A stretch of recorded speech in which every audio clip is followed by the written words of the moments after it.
Hello, I'm Morris Parker and welcome to Race 3 of the Powerade Australian Super Skiff Series. Let's have a look at today's fleet lineup. Richard Ellis, Foster's Light Ice, Pace Express, Mitsubishi Electric, Lexmark, Yandu, AFS, 2UE Barracuda, Hog's Breath Cafe, West Coast Cooler, Rack Roof Racks, Jindalee, Shade Sail, FGI, Line 7, Sail Shades and Aspie. The downward legs of the 18's races are the fastest and most spectacular. Spinnakers up at full stretch, most of the skiff out of the water and the crew straining to keep control. Control of this most unpredictable of sails is paramount, and control sometimes isn't that easy. Spinnakers have and always will cause problems for the crew, and up until recently just getting the spinnaker up was a major task. The spinnaker pole had to be removed from its attachments, manhandled into position, and the sail launched from the deck. Often a recipe for disaster. At least the crews of today don't have an assembly procedure to make things even more difficult. Today's weather: a light breeze northeast to east, wind 7 to 10 knots, and all skippers have chosen large rigs. What's the situation if you get a bad start and you're behind? What do you do? If you get a bad start, I think it's mainly you try to look for clear air and get yourself into a situation where you can get clear air, so you can get your boat speed up and try and then sail your way through the boats, and that you sail your way through the boats by picking wind shifts, which side of the harbour to go to, and not making any mistakes, because the more mistakes the further behind you go. How hard is it going to be to get a good start with 20-25 boats in the fleet? Well, I think a lot of emphasis is going to be on the start, because in a normal nor'easter there's a certain way you go up the track, and I think there's going to be 25 boats all along that shore, all going the same way. So the emphasis will be on clear air. Even if you do get a bad start and unable to get clear air, you won't be that far out of it at the first mark. So if you do get clear air, let's say you're leading, you're going to have a huge advantage obviously in this size of fleet. Yeah, I think if you can get out of the start well and your boat speed's good, you're going to be certainly hard to catch, especially if the opposition's back in the fleet a little bit. Brett Weinberg there chatting to skipper Trevor Barnabas.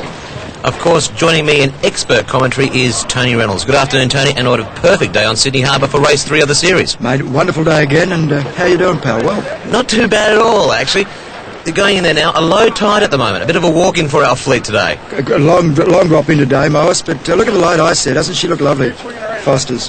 Hog's Breath Cafe going into the water now? Yes, the Hog's Breath carrying down, as we said, on the long carry in. Good campaigner, Hog's Breath, Rod Waterhouse. Good sailor. Well, 1000 winner, Rod. Very experienced. There's the Australian Freight Services, Graham Turner coming down. Another great sailor, Graham. Well, it's going to be a great afternoon's worth of sailing. I can't wait for it. We'll be back in just a moment with the start of Race 3 of the Powerade Super Skiff Series.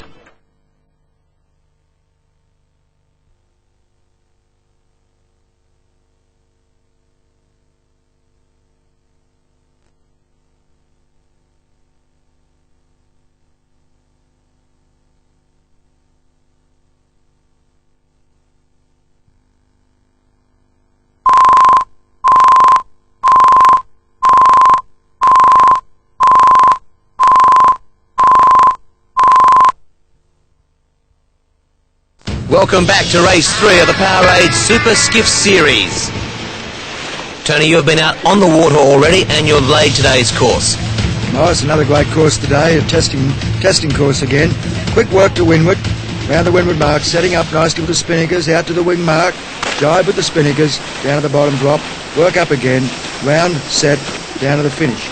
There's the race, and looks like they're racing there, Morris. It sure is. Pace got a great start there, so is Line 7 and Rack as well. As Pace came out with a full head of steam and had the boat speed, but Lexmark's to windward and in a pretty handy position there. The crew of Jeff and Alan on the Lexmark made a pretty good start as well. Tony, Pace is having a good series, aren't they? Oh, well, you know, Quigley's been around on these boats for a good time now. He's done his hard miles and he's sailing well connected with a good crew. Lexmark as well? Lexmark, well, coming off the European season and sailed throughout Europe and the beautiful Switzerland and Italy in the off months, and coming back to a new boat, and they'll soon get on the pace. And well, it looks like they're on the pace today, Morris, doesn't it? Tony, our viewers should remember this racing is all around the world, isn't it? We're part of it. Oh yeah, this is the full international circuit now for the 18-foot skiffs. Naturally, they originated here on Sydney Harbour, but we've taken them to the world and we're now racing them throughout the world. And of course we have lots of world champions as well. Oh well, yeah, they're all wanting to come down here for the World Championships and knock us off. There it is, Pace again, still currently in the lead, followed there by Lex Mike on the screen, and Rack. Carl Schroeder coming out of the 2KY last year, a couple of seasons old boat, but I think he'll make a big job of it in the big time in that boat. We've mentioned this once before, Tony. The start is critical in racing such as this. Oh, well, it has been said, and it can't be said enough. In this type of Powerade Super Skiff series, you've got to get off the line quickly, get ahead of steam, hopefully beat a windward. You see Lexmark's in a handy spot there, and they're both making pretty good ground footing through the water and getting away from the fleet. We can see Foster's live ice there as well. Richard will make a job of it, yes.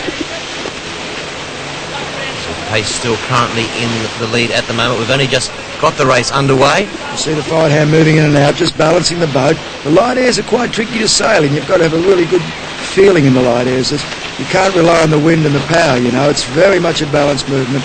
You don't want to drop that windward wing in the water as they just did then. Keep the boat flat, keep the boat moving, keep the boat balanced. As you mentioned there, Tony, balance is critical in sailing like this. Look, this is an incredible skill. I mean, as I've said before in this thing, it looks easy, but it's not. Hanging out there off the water on 14-foot wings, it's a difficult job. Great balance required. And lots of experience. Without question. Now, currently, Pace is in the lead, a commanding lead here in race 3 of the Powerade Super Skiff Series. You can see Rack there on screen. Pace going around the mark, heading towards the mark now. Oops, there seems to be trouble there. It looks at the skipper there, Stephen Quigley. Well, he's gone into the drink. Now, what's happened? When the guys have been manoeuvring on the skiff, they've gone across and his guy wire has snapped. Bad news there for Pace, because this means they've now got to go there and pick up their skipper. They're floundering in the water there. There he is, Stephen Quigley, going for a swim. He didn't expect this, and who would? Nothing, I guess, more embarrassing, really, for old Stephen there, but he's a good sport. As we continue to watch Pace's saga there, he's back. The skipper has returned and back on board. Stephen's swim, unfortunately, costing Pace the lead in race 3 of the series. As I said, totally unexpected. They had a great lead. That's 18-foot skiff sailing. Tony, what about Stephen Quigley there in Pace? Could you believe that? Could you believe that when you saw it happen? Well, I didn't know. I thought he was a sailor, not an Olympic swimmer, Morris. I mean, he swam pretty nicely, didn't he, huh? I think he wanted to get back on board. I don't want to be out there with those Noahs in Sydney Harbour. Oh, there are plenty of little sharks in Sydney Harbour, but he was pretty anxious to get back on the boat, that's for sure. Tony, it looks as if Rack's got a bit of a problem there. Well, he certainly has, Morris. That's a wine glass, and as you can see from the shape of his spinnaker, it's shaped as a wine glass. And they're working hard, Todd and James, to pull it out, and there it went just then. It came out. Now, Tony, how's Pace going at the moment?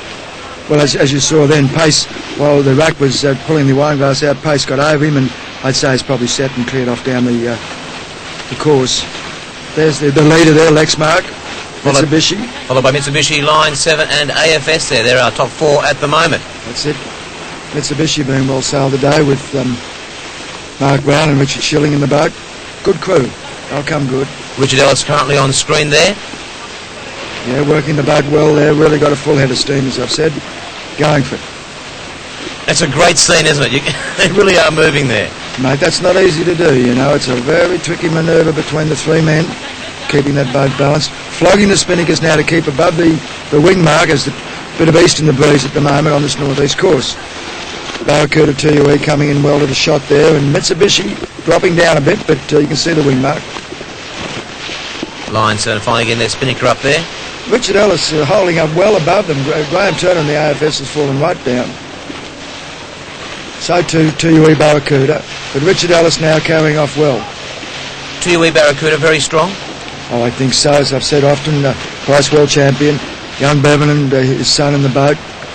They'll be a force. Richard Ellis got in front of line 7.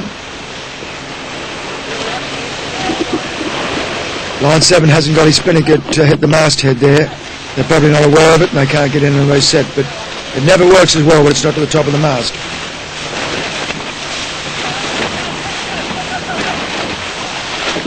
Terrific shots there of Tony Hannon and his crew of Line 7. Current leader in race 3 of the series is Lexmark. We'll be back with more in just a moment.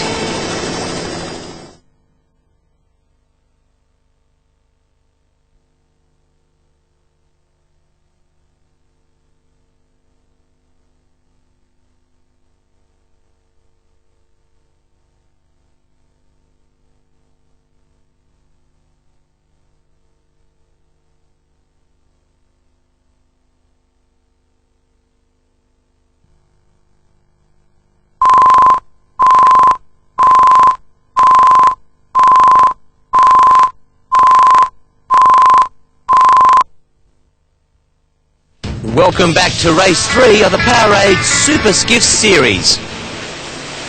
Tony Lexmark currently in the lead. Yeah, Lexmark's getting away and he's building his lead all the time, Morris. Coming in to drop their spinnakers now. Always a difficult time getting the kite off. You've got to judge just how far out from the mark you take the gear down. You know, much the same as in a racing car, you've got to judge when you're going to go for the brakes. Taking the gear down does slow you down, but you've got to get the gear nicely put away, take the boat around the mark and sail off again. And, yeah, it's a difficult time.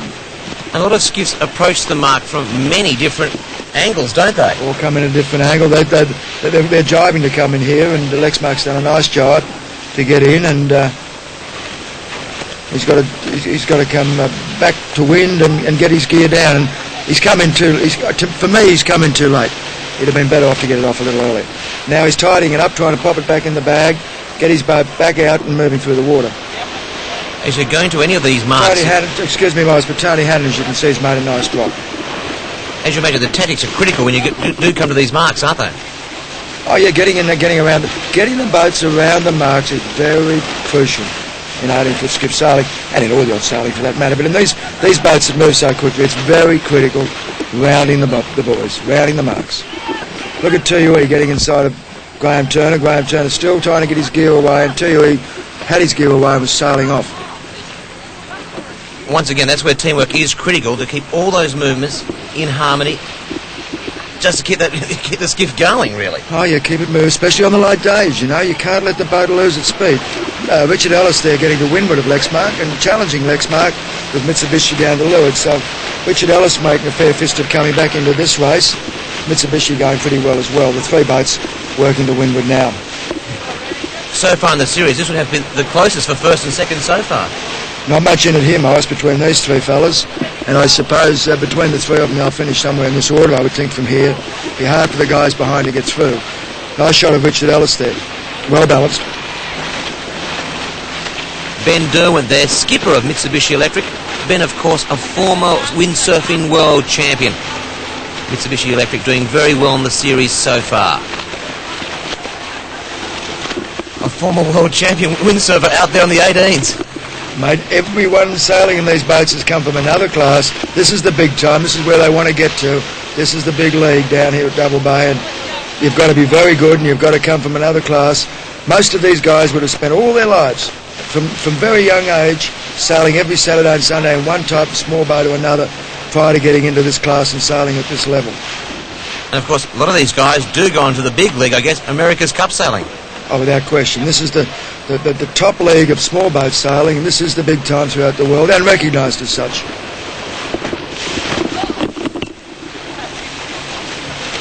Currently on screen, West Coast Cooler.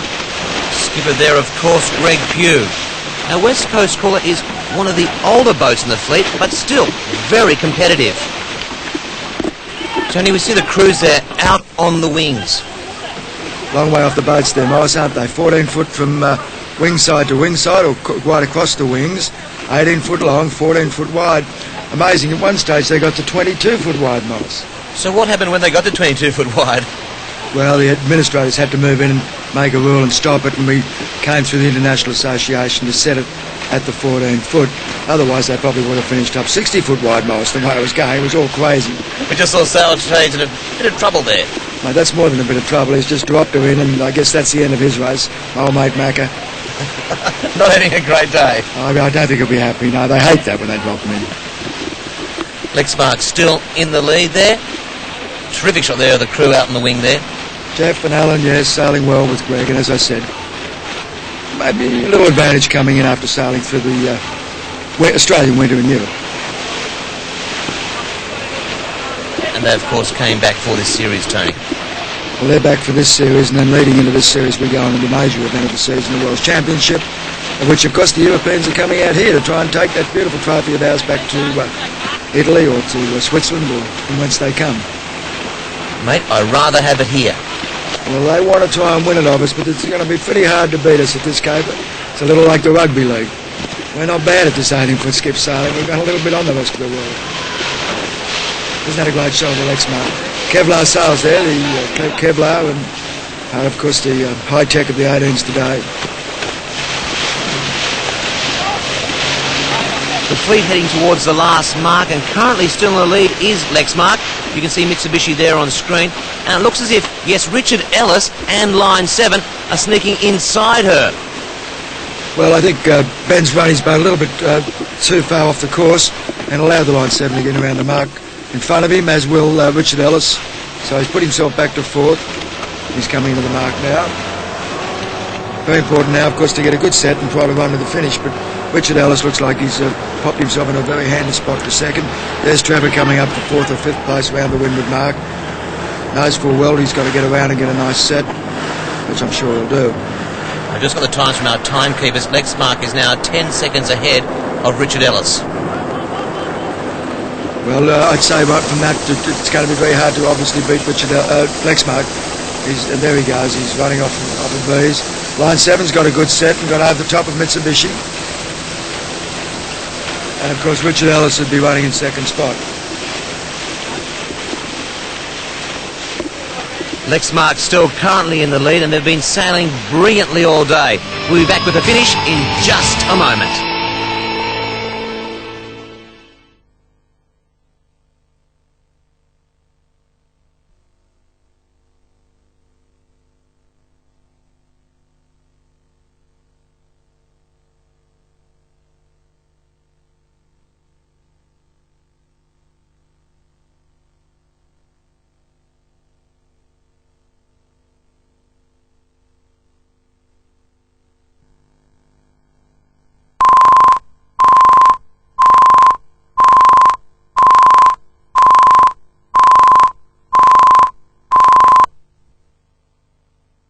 Welcome back to the closing stages of Race 3 of the Powerade Super Skiff Series. Richard Ellis there currently in second spot, just behind Lexmark as we get into the finishing stages there, Tony. Yes, well, they're not going to catch Lexmark, and I'd say Richard Ellis is a certain second place boat. Bit of an interesting race between the Line 7 and the Mitsubishi for third. Yeah, Richard Ellis got a puff then. You see when he got hit by the breeze, pulled the boat away, let the spinnaker run. Looked nice. There's the Line 7. Line 7 there on screen. Doing very well in this race. Looking for a place. Oh, I've put the mocker on them. To have gone over so quickly then, they've capsized, so there must be a gear problem. As I said, Line 7 selling so well. This disaster has obviously cost them points and cost them a place in this race, Race 3 of the series. Tony, so close to the finish there. Well, obviously they broke something, Morris. They're a really good crew. They'll be very, very disappointed. I know Nick Rich, he's a fierce competitor, and oh boy, it'll be sad. But that's 18-foot skiff sailing. That's what happens, and that's going to allow the Mitsubishi nice clear breeze now to run home third. And I'd say again, Trevor Barnabas will be coming down to fourth spot. I saw him have a good setup at the windward mark, and I'm sure he's not going to get beat for fourth. The old fox, Trevor Barnabas. Just moments back there, we saw Pace after that awful dunking. Come back well, hasn't he, Morris? Sure has. That's experience. They'll be happy, the boys, Richard and Mark and my old mate Ben there, they'll be happy to get home third. And they're one of our better crews, of course, in this class. Once again, there's the leader there, Lexmark there. Lexmark, yes. Of course, he's an ex-Australian cherub champion, Greg Patterson. I mean, again, as I've said, he's probably sailed every Saturday and Sunday of his life since he was a little fella. And this is the culmination of all those skills. Looks easy, doesn't it, Morris? It sure does, but we know it isn't. Lexmark, a great run to the finish. Morris, they've handled the boat well all day today. Boat handling's got a lot to do with it. Lexmark takes race 3 of the Powerade Super Skiff Series. Let's go and join skipper Greg Patterson.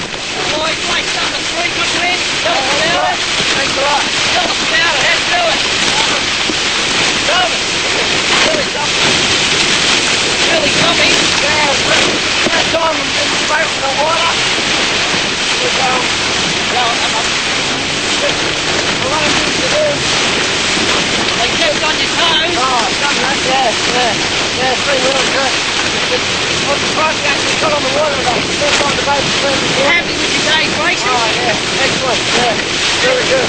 Good on you, boys.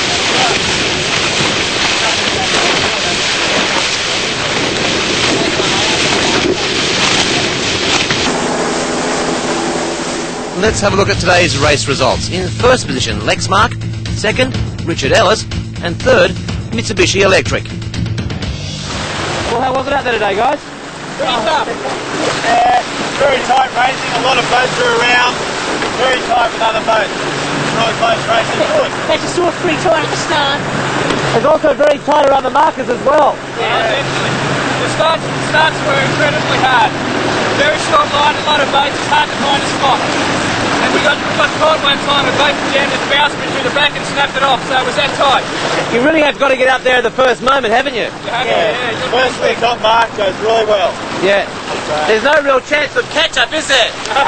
So once you're that far behind. See you, boys. Tony was here sitting in front of the winning skiff, Lexmark. Lucky Lexmark, but he deserved it today, huh? So great. I thought at the start he was a bit jammed up, but he got to windward of the fleet and got away well, as to, of course, Pace Express. Pace Express actually won the start, I think. But what happened to Pace out there? Losing a crew member. Mate, how can you believe the form of these people? Really, at this level of sailing, how can you drop a bloke overboard? This is crazy, huh? But as you said, anything can happen in these races. Oh, mate, anything can happen, and as I've said, you're racing here in the toughest skiff competition in the world. 25 boats, superb yachtsmen, very tough to win a race. Lucky Lexmark, did a great job. Greg, you had a good start, but Pace had a lot of troubles in that race. Yeah.